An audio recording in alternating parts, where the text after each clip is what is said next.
Allah qoysa, mən gedəcəyəm bununla Elşən müəllimgilə Xonçam əlində və bu atın cilovunu verərəm Orxanımıza, bəyimizə. Çünki at Muraddır.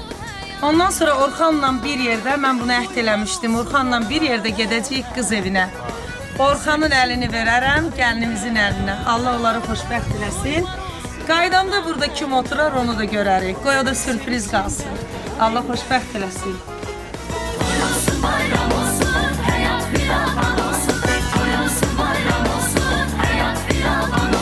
Deməli, əzizlərim, bilirəm bu videonu izləyən çox olacaq. Mənim ən böyük arzularımdan biri də Orxan balamızın toyunu tam keçmiş adət-ənənələrə uyğun olaraq etməyidir.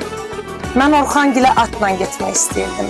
At Muraddır. Allah Taala bizim hər birimizin muradını versin. Bugün mən də Orxanla bir yerdə muradıma çatıram. Mən bugün at bəzəmişəm. Öz həyətimdən qırmızı xonça ilə, qızlarla, oğlanlarla bir yerdə çıxaram inşallah.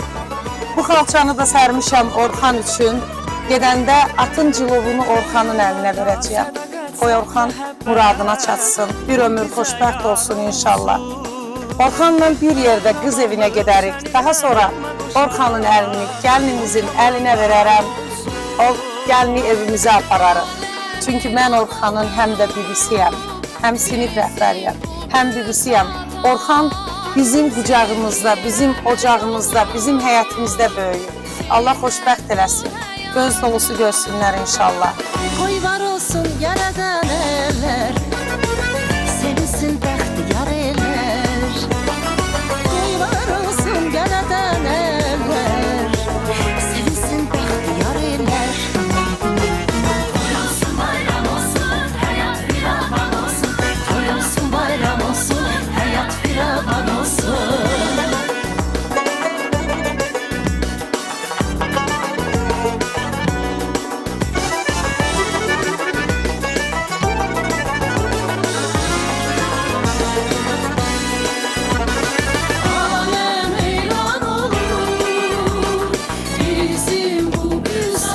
Elimizin daha gözəl bir adəti var. Gəlin dalınca gedəndə, hər hansı bir maşın gəlin dalınca gedəcəksə, ona xalat bağlayarlar, hədiyyəlik bağlayarlar, ya bir baş yaylığı bağlayarlar, ya əl üz dasmalı bağlayarlar.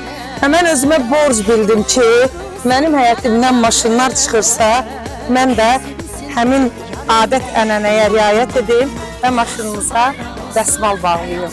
İndi gedək xərid. İstəyirəm faytonumuza da bir dəsmal bağlayayım.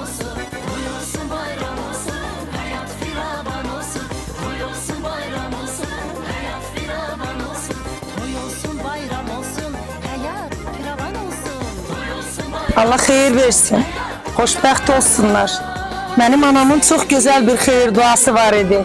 Xeyir duasını verəndən sonra deyərdi ki, balalarım övladlı, dəvlətli olsun. Allah ölənlərin də ruhunu şad eləsin, balalarımıza da xeyir versin. Orxanımız da övladlı, dəvlətli olsun inşallah. Yəni dövlətli olsun. Çörəyi, ruzisi bol olsun inşallah. Allah xoşbəxt eləsin. Göz dolusu görsünlər inşallah. Firavan olsun, toy olsun bayram olsun, həyat firavan olsun.